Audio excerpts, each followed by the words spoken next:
Please welcome Comcast's President of Content Acquisition, Greg Rigdon.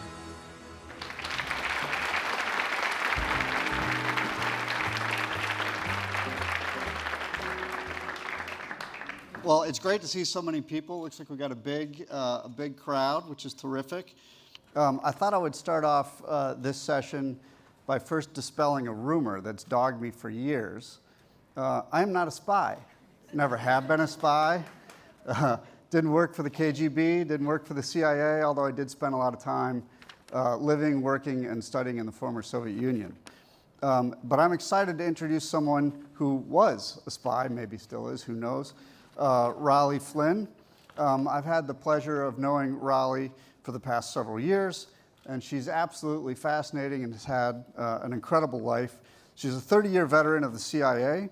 She held executive positions throughout the organization and served as station chief in major posts throughout Southeast Asia and Latin America.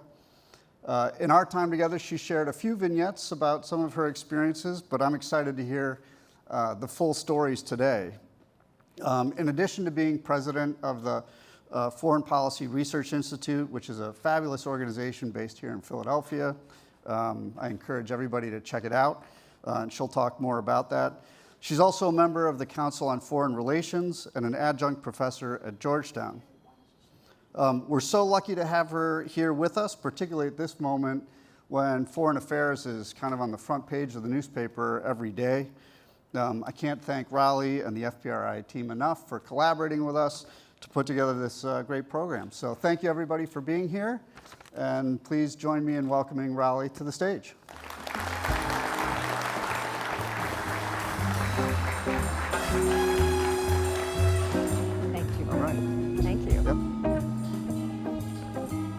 Thank you, Greg, and thank you for that very generous introduction, and thank you to Comcast for hosting us today. Delighted to be here. And our topic today, spy games and technology, particularly after that film. I hope we can live up to what you just saw, but I'm thrilled to be here. A few words about Foreign Policy Research Institute, Fpri. We're based right here in Philadelphia, over on Walnut Street, and we do nonpartisan, I emphasize that, nonpartisan research and events on international affairs and national security. Our website, www.fpri.org, is free to go on, and you can read anything you want on there, so I encourage you to do that. Today, I'm really thrilled to have this program, and I will be joined by my friend and colleague who is also on our board of trustees at Fpri, Mr. David Hunt. David is a 32-year veteran of the CIA. He served in overseas tours in Italy, Vietnam, Somalia, Norway, France, and New York, and also as the chief of station in Somalia and New York City. A chief of station is the top person in any country in the world, the top intelligence officer representative of the director of Central Intelligence in a country overseas. So that's a big deal. He also holds the Donovan Award as well as a Distinguished Intelligence Medal, which is the CIA's highest award. He's currently the chairman of the Charles Pratt and Company and the Dosaurus Trust Company in New York City. I'd like to welcome David to the stage.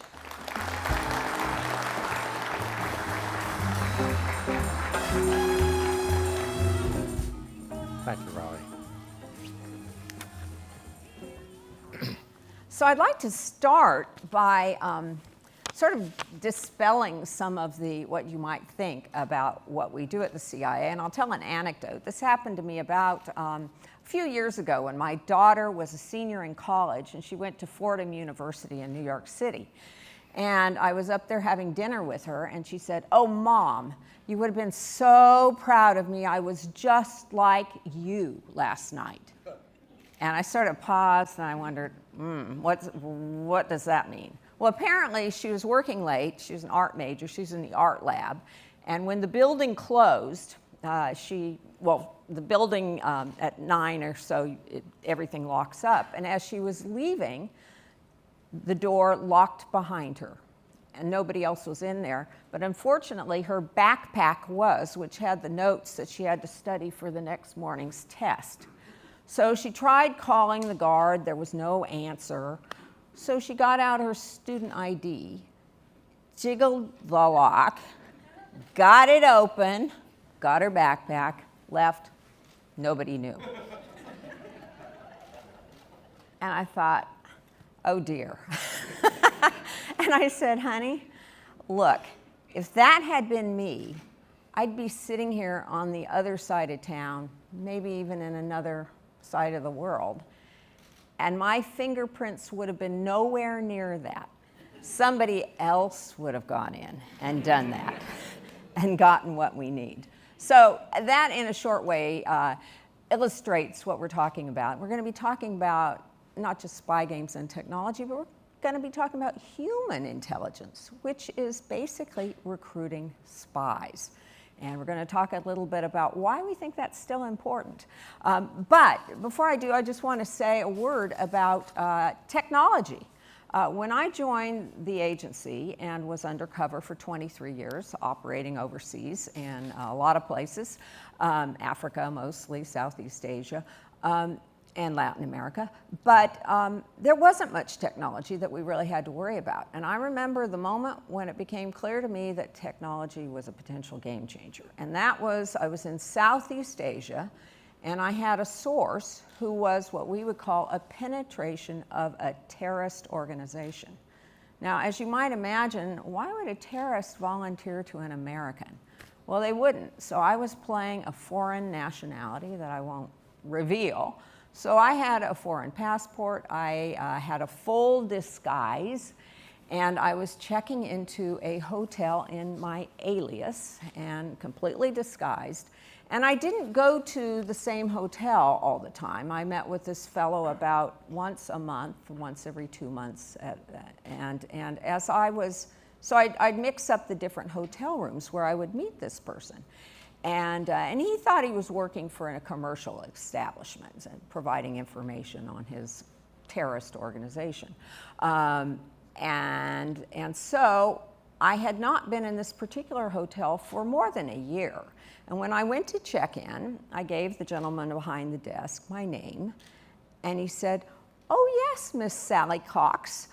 We remember you were here last January 23rd. Are you still at 123 126 Gateway Lane in, wherever that country was?" And I looked at him and I said, "This seems very common to you all now." This did not happen. They were tracking, clearly tracking. And now this is, we carry these little computers in our hands that have, our whereabouts everywhere we go, all the information about us, as well as, they can operate as a microphone. So, this is obvious to us. It was not obvious then. So this has been a big game changer in terms of how we operate. However, some things never change. And I'm going to turn to David to talk about the value of human sources. Thank you, Raleigh. It's a pleasure to be here. There's a big argument going on about how technology has replaced human source intelligence. And I want to rate 4 or 5 anecdotes which happened some time ago, but clearly can happen now. And these involve people who, on the other side, on the Soviet side, communist terrorists, who decide they want to give up that life for a period of time. They want some money, they're tired of it, and they want some reprieve. The first anecdote I'm going to cite is the case of a Czech general, Jan Šejna, who walked into our consulate in Trieste in November 1966. I was on my first tour in Rome. The consul general called down to our station and said, "There's a Czech general here who says he has top secret documents from the Warsaw Pact." So we took him at face value. We sent an officer from Milan, where we had an office. They drove down to Rome. We brought out an officer from headquarters, and sure enough, this was the youngest general on the Czech general staff, and he had 2 briefcases full of top secret Warsaw Pact documents. their plans for attack, their plans for defense, all kinds of things. A real gold mine. So we sent them home. CIA has something called Public Law 110, which authorizes the agency to bring people back into the United States without the normal visa requirements because they have exceptional intelligence. So they were working on these documents for years, case one. Second case, Oslo, Norway, January 1976. I have the duty on Saturday, and the special police called and say, David, come down to the office, we have a situation. So I go down to the office, and there is a North Korean diplomat, 25 years old, covered in blood. So he related what happened. He was on a training mission from the foreign ministry in Pyongyang, and he was in Norway for 2 years, and he came in late that morning. He was 15 minutes late Saturday morning. All the North Korean embassies are run by military officers. The colonel in charge beat him up. Just beat him up. Broke his nose. He's got blood all over his shirt. I mean, that's the way the North Koreans treat their people. So the North Korean colonel went out for coffee. This young man picked up his coat and walked down to the local police station. He said, I want to defect to the United States. So we brought him home. He actually became an officer of the agency many years later. Third case, Nicosia, January 1987. Some of you may remember that in the summer of 1986 in Paris, there were bombings going off all over the place, particularly in the Arab sections of town. And nobody really knew who was causing this. So in Nicosia, this Palestinian walks into the embassy, says, I want to talk to somebody with special responsibilities, a euphemism for CIA. We had an Arabic speaker, a very talented woman, who went down to talk with him. He said, I have an hour. I want $1,000. I'm going to tell you everything I know about the group that I represent that has been causing all these bombings in France for the last year. So we knew who he was, and we debriefed him, tremendous debrief. That was his third case. Fourth case, Somalia. I'm in Somalia. One of my responsibilities is the consul. And I have to go up to Hargeisa to do a consular interview of a Pakistani doctor who had all his documents, who was all ready to come legally. All he needed was an interview.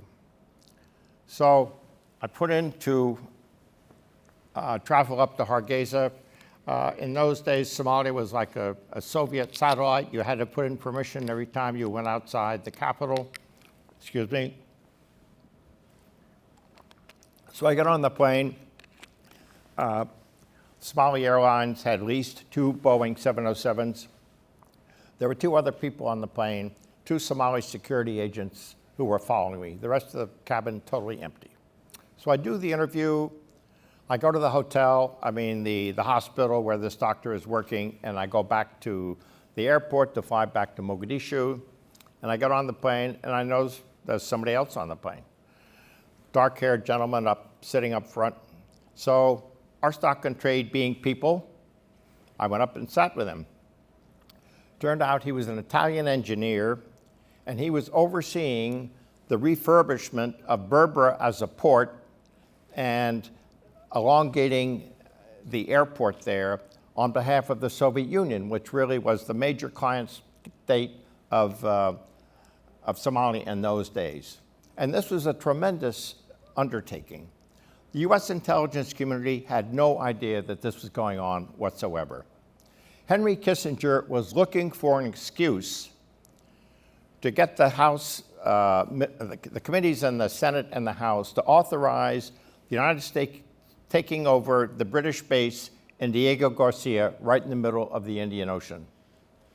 Kissinger knew that we would be involved, perhaps in Pakistan, who knows, but we wanted that base, but he needed an excuse. So I sat next to this engineer, trying to remember all the figures about the length of the runway, I go back to the embassy, I write up 3 intel reports, and it hits Washington like a wet rag. They decide to send a team out to look at this development. And that happened because they called in the Somali ambassador, a man called Mohammed Adu, had not been home for years. He had no idea what was going on in Mogadishu. The State Department called him in and said, Mr. Ambassador, we understand there are activities going on at Berbera. And he said, that cannot be so. Come out and take a look. Big mistake. So the State Department put together a delegation with a couple of congressmen who were engineers and a team of military experts in Soviet weaponry. They fly to Mogadishu, they go up there, they're accompanied by the Somali defense minister, and they go to a compound where there's a great big hangar, nobody knows what's in it, and the Russian soldiers will not let them in. So this does not go over very well. They finally relented. They had a SA-2 missile launcher, the only one outside the Soviet Union except in Cuba. So anyway, Henry Kissinger got his justification to take over Diego Garcia. But that was purely serendipitous, just because I happened to be on that flight and happened to sit with that gentleman. But it goes to show that the human source intelligence is alive and well. And I am sure today, with the issues in Ukraine, the distress in Russia, that there are Russians who are looking for ways to contact us. I read a couple of months ago that CIA had a website to enable people who wanted to come and contact us to do so. So there are other examples too, I won't go in them. But when you're on the ground in any capital, you have to mix with the diplomatic corps. You get some sense of what is going on, what they're thinking, what the issues are. And you can't do that unless you're there. You've got to be on the ground and ready to listen. Yeah, I think that's right. And I also think technology can be a tremendous tool. And particularly, if you go back some decades where there was a paucity of information out there, for instance, on the Soviet Union, where analysts would look at photographs of the Politburo and say who's standing next to who and who's not in the picture and try to discern what the dynamics were by this little bit of information, to today, where when we, for instance, take down Osama bin Laden, we just get overwhelming amounts of information. And so one of the challenges now is to make sense of all that information, big data analysis. But I also caution that having a good human source, nothing can replace it, because that human source can give you context and some of the subtleties. For instance, it's not unusual to get intercepts, what we call signals intelligence, so intercepted communications, telephone calls, emails, and whatnot. And maybe the president of a certain country says something over a telephone, and we hear that. But you might think that's very pure intelligence, but what that pure intelligence doesn't tell you is the president lying. Is he exaggerating? Only a human source can give you that. And you can look at that human source and discern, is this person telling the truth? What's the body language there? Does this source have a track record? Has this source reported before? And that helps you discern where the real truth is. David, you'd had a lot of dealings with Russians. Do you want to talk a little bit about Vladimir Putin and some of the Russians you've known? Well, my first tour in Rome, I had 3 essentially contact operations with KGB officers. One was under cover of Pravda, one was Izvestia, and the other was a young KGB officer called Yuri Antonov. And he was about my age. We were in our late 20s. And Antonov used to come to my apartment. I had a small apartment at Old Rome. And for a Russian who'd been inside the Soviet Union, in hearing so much about the United States, the main enemy, how terrible we all were, it was really a revelation for him to see an American's home. I'll tell you one quick story about Antonov. There's something called the American Academy in Rome. I'm sure many of you have heard of it. It's a think tank, and they have people come for fellowships, and they study art and architecture. And I was invited to a reception there once. This was after I knew Antonov. And I see Antonov walking around among the crowd. And I went up to him, and I said, "Yuri, what are you doing here?" He said, "Oh, I'm just fishing. You know, I'm just fishing. I'm looking for friends." And he was passing himself off as an Italian called Antonio Antonini. He spoke perfect Italian. He looked the part. He was dark. But it was just a funny thing to see. So anyway, the Soviets got a good look at me at my first tour. And although I waited all my career for Svetlana or Yulia to come and make my acquaintance, it never happened.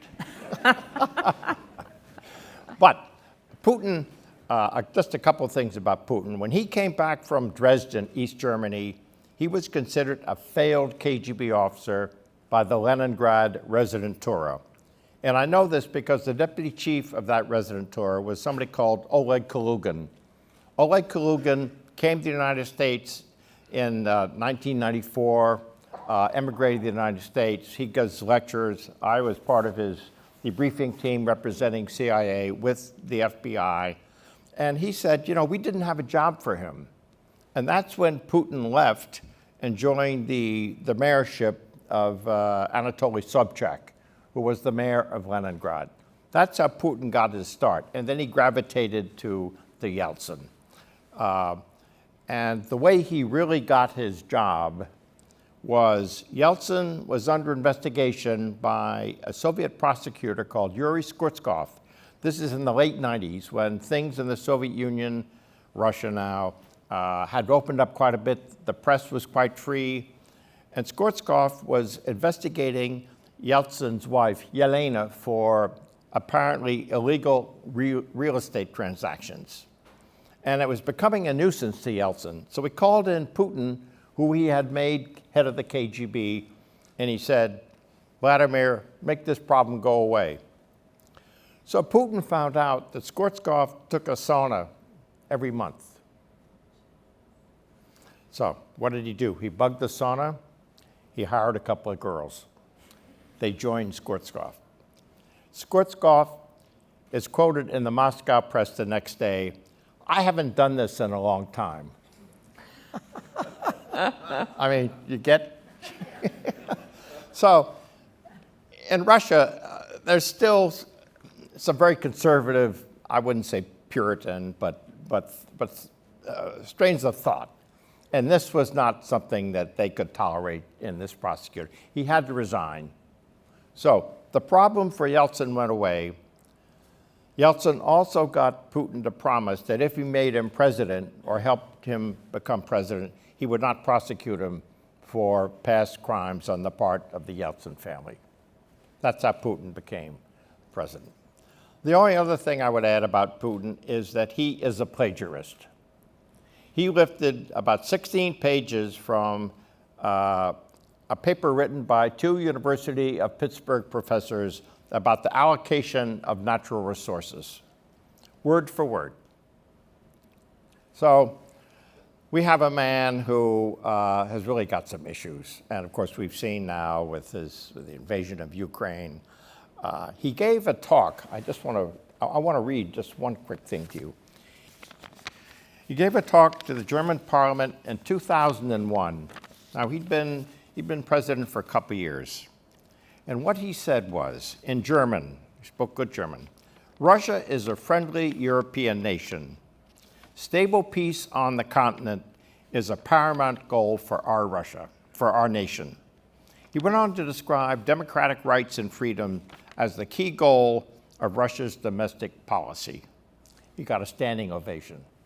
Now, I would submit that that one speech set in mind among all the Western leaders an image of Putin as someone that we could deal with. and how wrong we have been. Later on, several years later, he gave an interview to 3 New York Times journalists in which he made them wait a couple of hours, and then he said basically the same thing. So the Western press was inundated with Putin's deception, really. That's what it comes down to. We have just a couple minutes left before we go to questions, and we promised we'd talk about how all of this is potentially relevant to the rest of the world, to business, to other fields. So David, you want to give us your views on that? I think the skills of a case officer, of an operations officer, are really similar to anybody who succeeds in the private sector. My point of view, curiosity is about the most important thing you have. You have to be curious about your environment. You have to be willing to move. You have to be a good listener. I found something in France. Latins love to talk. They don't like silence. They're not comfortable with silence. And I used to lunch with the head of the external service counterintelligence in Paris about once a month. And I noticed that if we'd have a silence, he'd begin to fidget. So I would sort of throw out a question. I might say, what is your front office interested in these days? Well, he'd pick right up. They just can't stand silence. Anyway, that's part of being a good case officer. Good communication skills, obviously writing. When you go out to see an agent, you come back, you have to write a contact report. You never have an operational contact without making it a matter of record. So you get to be pretty good about writing reports. Intel reports, the same thing. If you come back from meeting an agent, you can't just let it sit. You have to write about it right away. And it's worth noting that our work is so different from the FBI, which is law enforcement. Time is not so important to them. So they come back, they might tell their supervisor what they did, what they learned from their contact. But in CIA, it's a must. You put it on the record and it's out. When I was in Mogadishu, the French ambassador was kidnapped out of the Catholic Church, Somalia, on a Sunday evening, 6 o'clock. I got a call from the Kenyan intelligence person who had been there. I went down to the embassy, sent a cable to Paris, a cable to the headquarters. The French embassy was unable to communicate their own ambassador being kidnapped for 4 days because they only had access to the post and telegraph service Thursday afternoons for 2 hours. So what I'm saying is that you're there, you see something, you have to report it very well. So communication skills are extremely important. And of course, the willingness to move around and take note of what's happening around you. Yeah. The only thing I would add is I think probably the closest parallel to being a case officer, a CIA case officer, is a journalist, where you have sources and it's not transactional. People don't just volunteer stuff to you generally. It's about a relationship. And if you talk about sales, the best salespeople develop relationships. It's not transactional. So I think being able to read other people, understand the emotions beneath the words they're saying, looking at body language, I think is really important when you're meeting with even a recruited source, reading where they are and what they're thinking. So it's time to go to questions. Do we have some questions from the audience? There's one right here. You've both made it quite clear how important human sources are. Are there people in the CIA or in the rest of the government who disagree with you? Yes, Could you elaborate on that? I can see. Yes, I think there are. I think a great deal. People put a lot of stock in technology, and technology is very valuable. But again, I don't think you can replace a human source, and human, ironically, is extremely cheap. You're looking at a couple of salaries here. It's not building a huge technological infrastructure. So yeah, I think There are some who disparage human. The other thing I can absolutely guarantee, with a human operation, you're dealing with people, and so you're going to get a so-called flap every now and then. You're going to recruit someone who's bad, who gives you bum information, and that's part of the business. And if you're a professional, you will try to discern that and vet that person and corroborate what they're saying to make sure it's true. But David, any thoughts on that too? No, I think you're absolutely right. You do have flaps. You have questions of motivation. I'm going to tell one very quick anecdote. I worked with an Arab in Mogadishu, young man, loved the United States. And I said to him one day, Mohammed, why are you working with us? He said, I used to go to my capital, to the USIA library, and I discovered Jack London. He said, any country that can produce a Jack London, I want to be associated with. I mean, seriously. The people at headquarters say, are you kidding? I said, no, this is true. Yeah. And he became a very valuable asset, went ahead, became an ambassador. Yeah. And one of the ironic things, people think, oh gosh, you must, yes, the risks are high, let's say, if you try to recruit a Russian. And one point in my life overseas, I had the duty of knocking on a hotel door and carrying a great wad of cash in my pocket and what we call pitching a GRU officer. And people say, oh, that must have been a high risk for the U.S.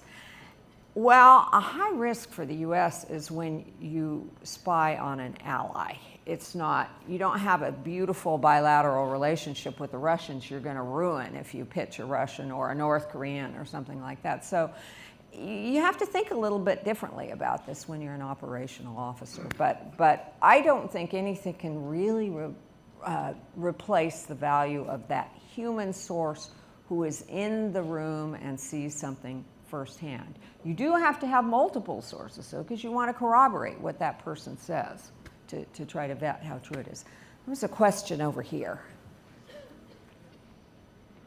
You both being active actors in this space for the amount of time that you've been in it, how do you stem not being in a constant state of existential crisis about knowing all these things and how much impact you can actually have in writing sort of the ethical spin? Is that too hard to answer? I'm so sorry. Thank you for believing that Fpri is not in crisis. No.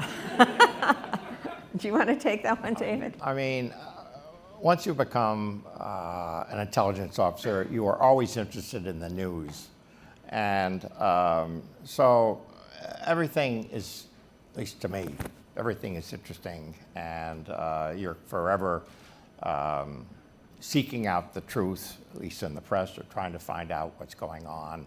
I give a lot of talks, so I have to stay up to date, and I enjoy that, and keep up contacts with some foreigners. And, it's not a bad transition. It's not a bad transition. It's interesting you say that, too. I think there are some genuine adrenaline junkies within the CIA who like to go to the hot spots and really hate being in headquarters.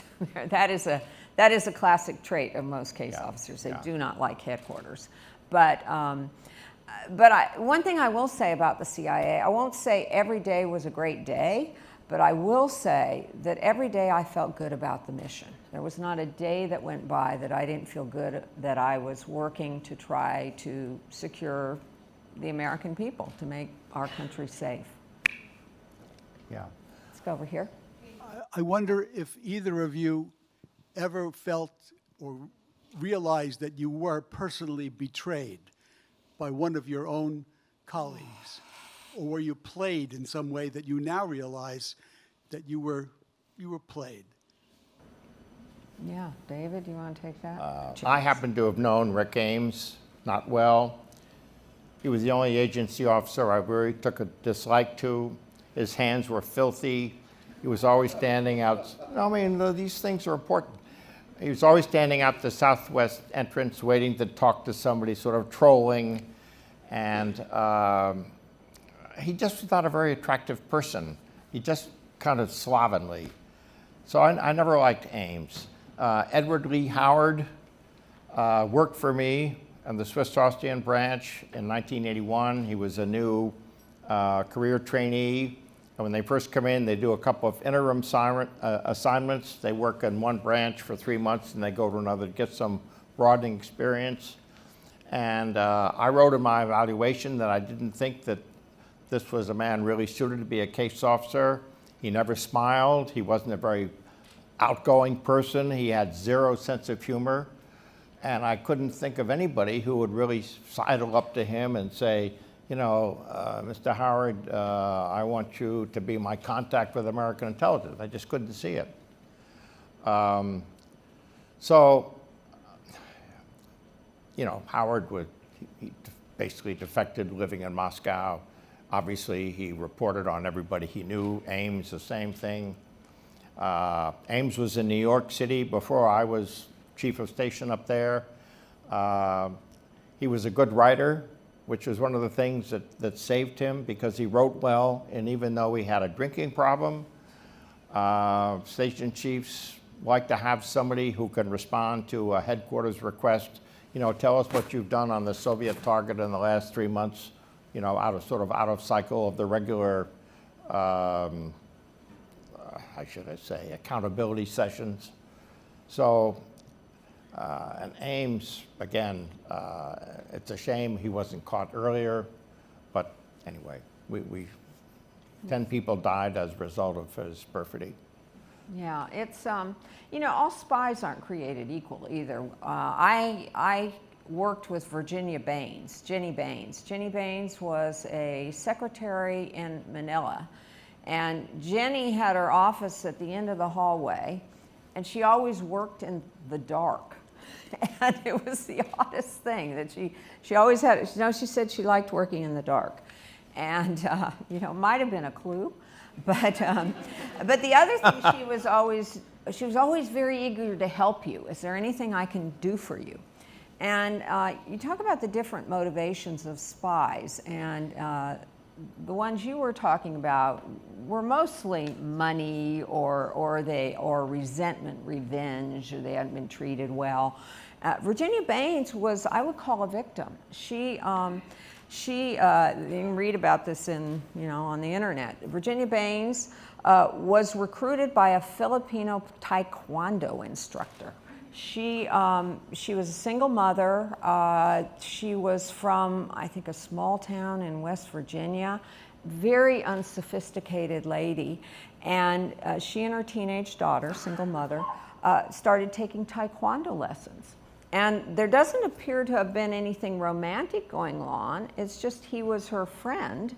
And so as a sort of a favor, she started passing intelligence reports to him on terrorists. It was always terrorist things because there was something called the New People's Army in the Communist Party at the time in the Philippines that was targeting Americans. They killed something like 7 Americans while I was there. And so in her case, I think it was just friendship got her to betray her country, which is, you know, pretty shocking. Anyway, other questions? Let's see, maybe over here somewhere? And we have, okay, yep. Raleigh and David, would you please comment on how you maintain the confidence of your sources? And not only maintain the confidence, backhanded, how would you maintain that their secrecy or whatever it was? Yeah, did you hear that? Yeah, that's a really important point.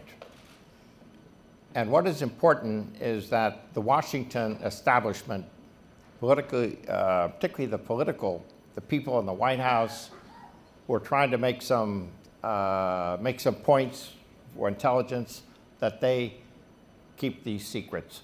In the Directorate of Operations, there used to be, I'm sure there still is, there's very good compartmentation. I worked in an office when I first came out of training, the KGB offices. These guys were running cases I had I had nothing to know about. I didn't know about them until much, much later.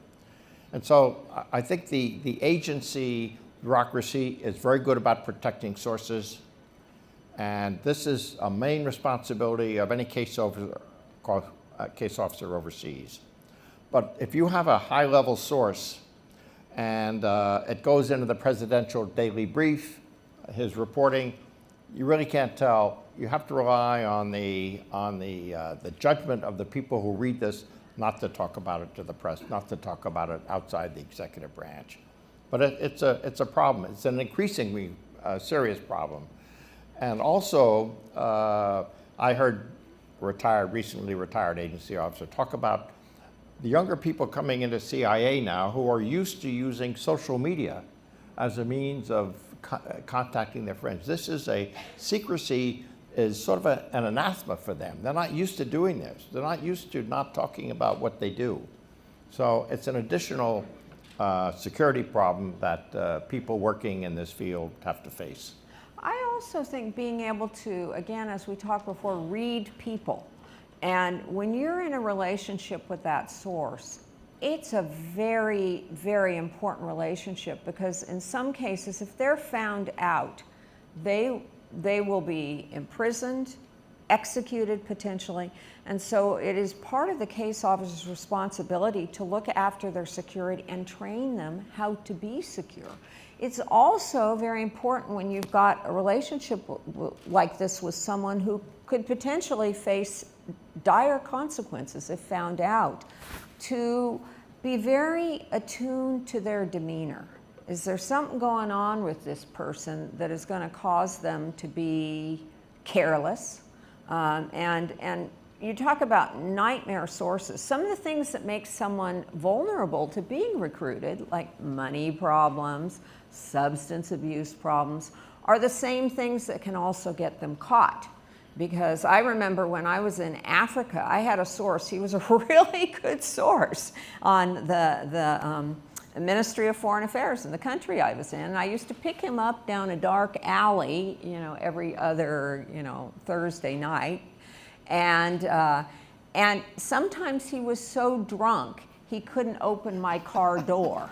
And so, then they become a risk. And at a certain point, if they become too much of a risk, you have to decide, is the value of continuing to run this person and meeting with this person, is it worth it? So it is this irony of the same things that make them susceptible to recruiting and helping you can potentially get them caught. A guy like Aldrich James spent money like crazy. He bought his house in Vienna, Virginia, paid cash for it. He had two over $500,000. Yeah, $500,000 in cash. So, and you really don't want your sources doing this kind of stuff. Although he spread a rumor, or there was a rumor going around that the woman he married was very wealthy, but. There are some cultures where keeping a secret is very difficult. We had an Italian source at one time. This was in the 80s. And the counterintelligence people said, we have to polygraph this guy. He's never been polygraphed. So we sent somebody out to polygraph him. And the question was, have you told anybody about your relationship with CIA? And he said, of course I have. I'm proud of it. I told my priest. So you have these anomalies. And in those days, the Cold War was alive and well. I mean, you were very much aware, living in Italy, of the strength of the Communist Party, which was polling about 33%. And people gravitated, most people gravitated to the United States. And this is also an important factor in Somalia. People understood. We got the Chinese, the Cubans, and the Russians here. They don't stand for things that we believe in. So the United States was a natural conduit, I would say, of people who were concerned about their freedom and wanted to take an active stance in trying to protect it and preserve it. I think our time has come to an end. Am I correct? Am I getting okay? I see 0, 0, Yeah, 0. 0, 0, 0 on this time clock. So I'd like to thank you all for coming and for the great questions, and I hope to see you all at FPRI.